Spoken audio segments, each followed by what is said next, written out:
السلام علیکم ورحمۃ اللہ وبرکاتہ۔ سورۃ آل عمران آیت نمبر 66۔ بسم اللہ الرحمن الرحیم۔ ہا انتم ہا تم ہا اولائی وہی لوگو حاجج تم نے جھگڑا کیا فیما جس میں لکم تمہیں بھی اس کا علم تھا، فالما پس کس لیے، اب کیوں تو حاجون تم جھگڑتے ہو فیما اس میں لیسا نہیں ہے لکم تمہیں بھی اس کا کچھ علم، واللہ اللہ تعالیٰ یعلم جانتا وانتم اور تم لا نہیں تعلمون تم نہیں جانتے۔ ہاں انتم ہاؤلائی حاججتم، ہاں تم ہی وہ لوگ ہو تم نے اس بارے میں جھگڑا کیا جس کا تمہیں علم تھا۔ کیا مطلب ہے؟ اب اللہ تبارک و تعالیٰ ان دونوں فرقوں کو یعنی یہود و نصاروں کو ان کی بے علمی کے جھگڑے پر، یعنی جس بات میں تمہیں علم ہی نہیں تھا اس پر تم جھگڑا کر رہے ہو حضرت ابراہیم علیہ السلام کے بارے میں، انہیں اللہ تعالیٰ ملامت کر رہا ہے کہ اگر تم بحث و مباحثات دینی امور میں یعنی جو تمہارے پاس علم ہے اگر اس کے بارے میں تم کرتے چلو پھر بھی خیر تھی، ٹھیک ہے، اور جس بارے میں تمہیں بالکل ہی علم نہیں ہے،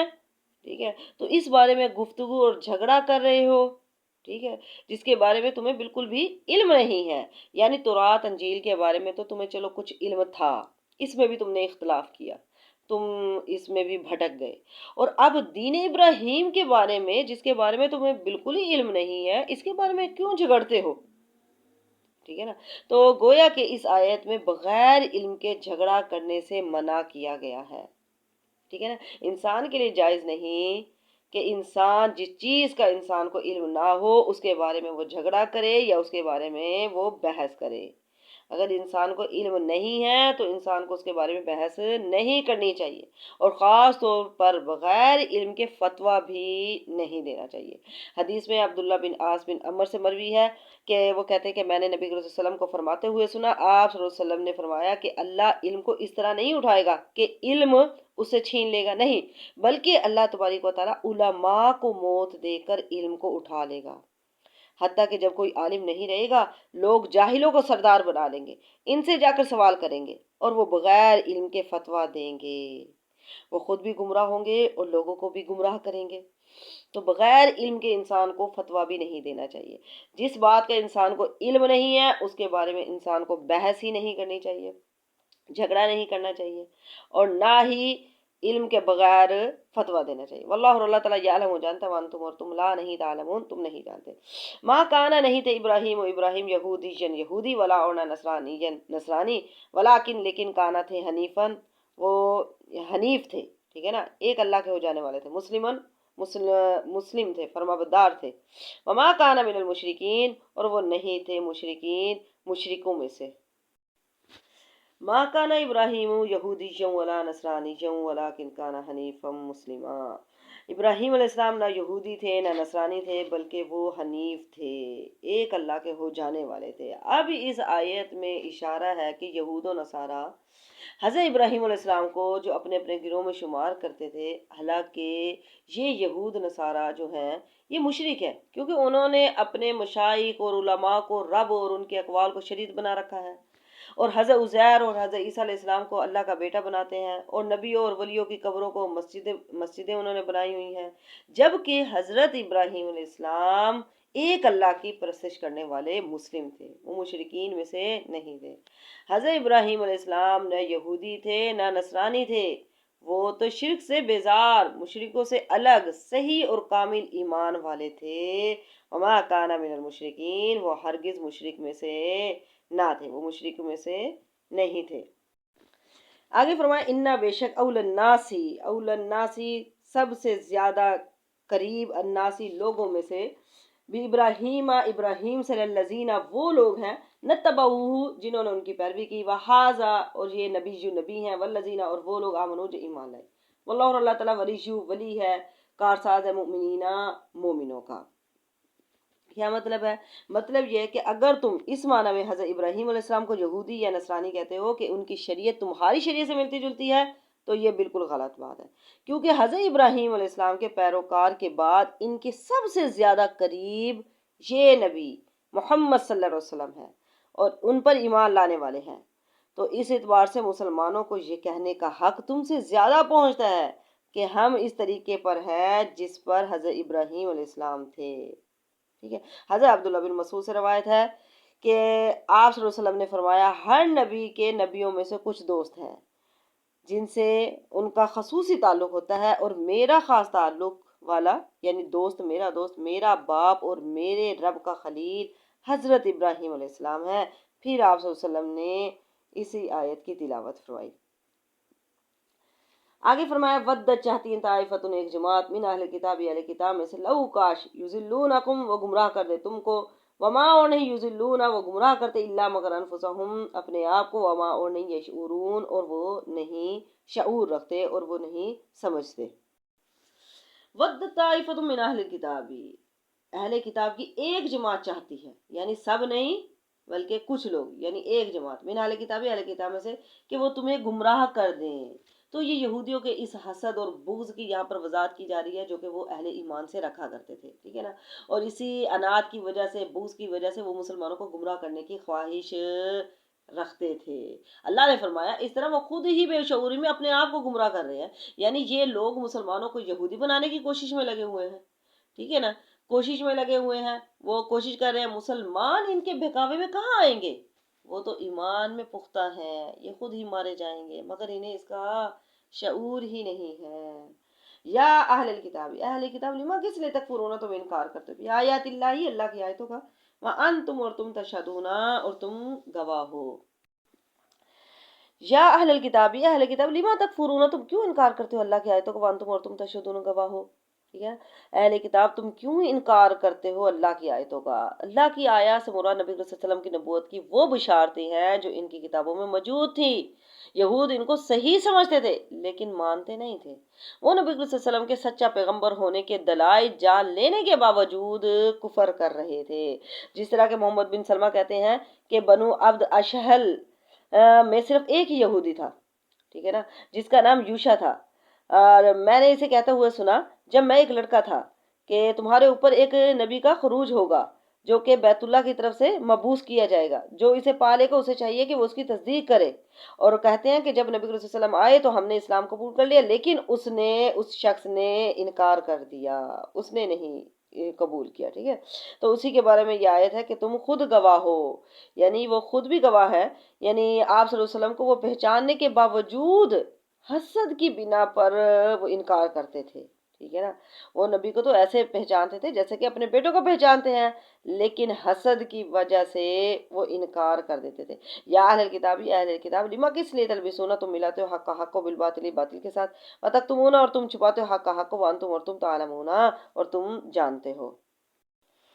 یا اہل کتاب لما تلبسون الحق بالباطل، اہل کتاب تم کیوں ملاتے ہو حق کو باطل کے ساتھ، سچ کو جھوٹ کے ساتھ. اب یہاں بتایا جا رہا ہے کہ حق کو باطل کے ساتھ ملانا اور حق کو چھپانا یہ ان کا عام شیوہ بن چکا تھا. پہلی آیت میں ان کی اپنی گمراہی کا بیان تھا، اس آیت میں دوسروں کو گمراہ کرنے کا ذکر کیا جا رہا ہے. تو اہل کتاب کے دو جرائم یہاں پر بیان کیے گئے ہیں اور ان سے باز رہنے کی ان کو تلقین کی گئی ہے. دو جرائم، پہلا جرم ان کا کیا تھا کہ یہ حق کو غلط ملت کر دیتے تھے، حق کو باطل کے ساتھ ملا دیتے تھے. اور دوسرا یہ حق کو چھپانا جو تورات میں یعنی لکھا ہوا اس کو چھپاتے. یا اہل کتاب کس لیے تم ملاتے ہو حق کو باطل کے ساتھ، کیونکہ اہل عرب جو تھے وہ جا کر انہی سے نبی صلی اللہ علیہ وسلم کے بارے میں پوچھا کرتے تھے. ٹھیک ہے، کہ یہ جو باتیں بتا رہے ہیں کہ یہ واقعی ٹھیک ہے، یہ اللہ کے نبی ہیں، تو یہ کیا کرتے تھے، بات کو گول مول ہی کر دیتے تھے.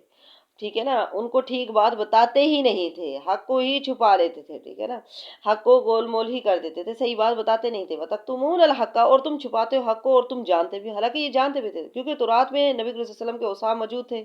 ٹھیک ہے نا، اور وہ جانتے بھی تھے لیکن وہ اس کو چھپاتے رہتے تھے. وَأَنْتُمْ اور تم تعلمون جانتے ہو. وَقَالَتْ طَائِفَةٌ اور کہا ایک جماعت نے من اہل کتاب اہل کتاب میں سے، آمنو تم مان لو، ایمان لاؤ، بالذی اس پر،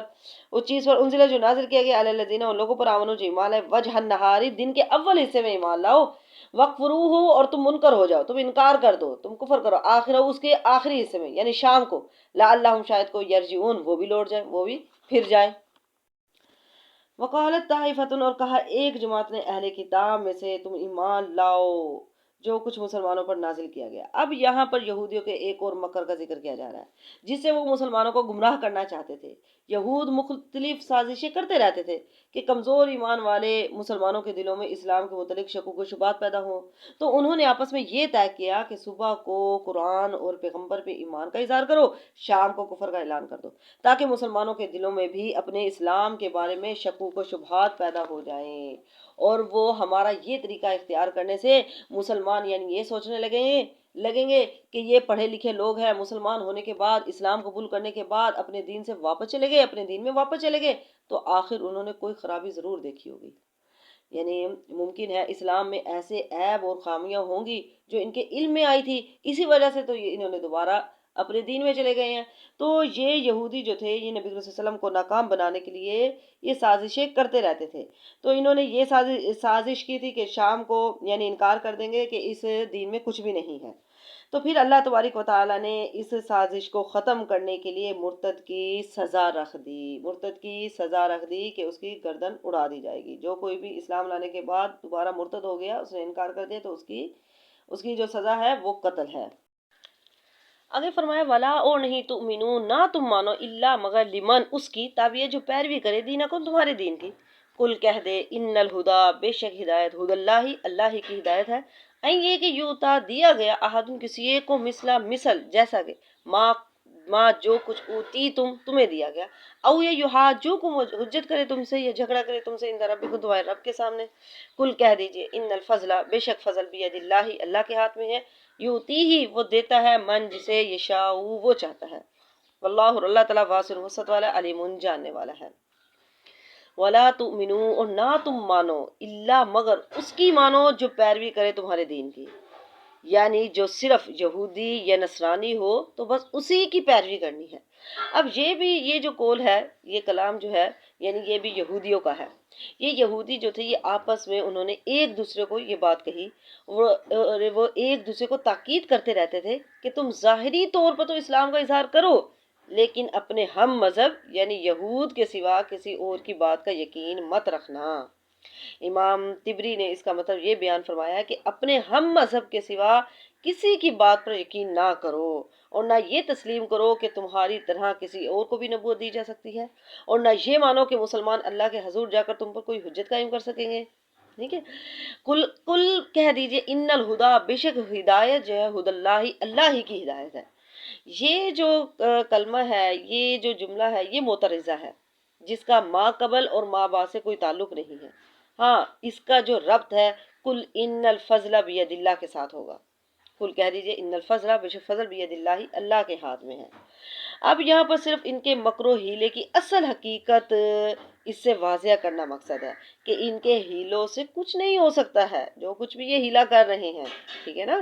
کیونکہ ہدایت تو اللہ کے اختیار میں ہے، وہ جس کو ہدایت دے یا دینا چاہے، تمہارے ہیلے اس کی راہ میں رکاوٹ نہیں بن سکتے، ٹھیک ہے نا۔ بے شک ہدایت اللہ ہی کی ہدایت ہے، اللہ کے اختیار میں ہے، تم جو مرضی ہیلے بازی کرتے رہو، سازشیں کرتے رہو، تمہارے ہیلے کوئی کام نہیں آ سکتے۔ اور فرمایا یوتا یہ کہ دیا گیا کسی ایک کو جو تمہیں دیا گیا ہے، یعنی یہ نہ سمجھ بیٹھنا جیسا دین، جیسی وحی اور شریعت اور جیسا علم و فضل تمہیں دیا گیا ہے کسی اور کو بھی دیا جا سکتا ہے، یعنی یہ نہ سمجھنا یہ صرف تمہیں ہی دیا گیا ہے، ٹھیک ہے۔ اور پھر فرمایا واللہ اللہ تعالیٰ واسع وسعت والا علیم جاننے والا ہے۔ یختص وہ خاص کر لیتا برحمتی اپنی رحمت سے من جسے یشاء وہ چاہتا ہے، واللہ اللہ تعالیٰ ذو الفضل العظیم بڑے فضل والا ہے، ٹھیک ہے۔ وہ خاص کر لیتا اپنی رحمت سے جس کو چاہتا ہے، ٹھیک،